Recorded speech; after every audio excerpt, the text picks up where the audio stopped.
Magandang araw sa iyo, Charles. Ano na ba ang mga latest na pangyayari sa Gaza?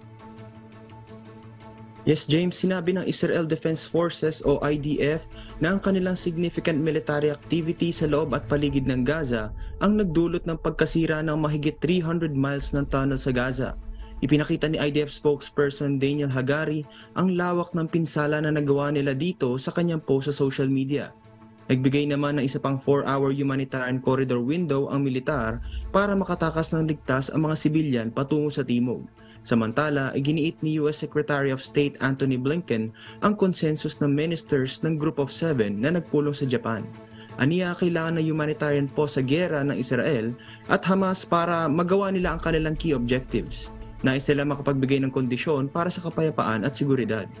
Nakipag-usap naman ng Qatar na palayain ang 10 hanggang 15 hostage ng Hamas kapalit ng 1 to 2 day humanitarian pause ng Israel.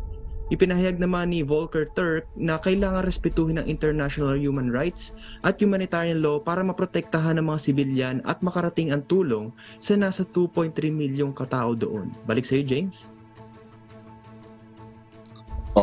Charles, kamusta naman ang pagdating ng tulong dyan sa mga tao dyan sa Gaza?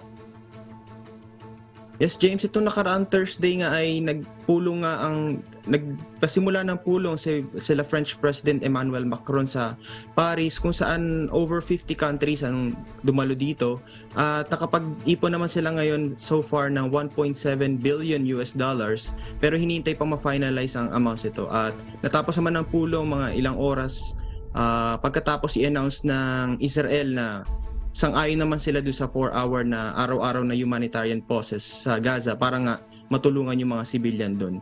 Back to you, James. Sige, maraming salamat sa iyong report, Charles Corpuz, mula sa New Brunswick, Canada.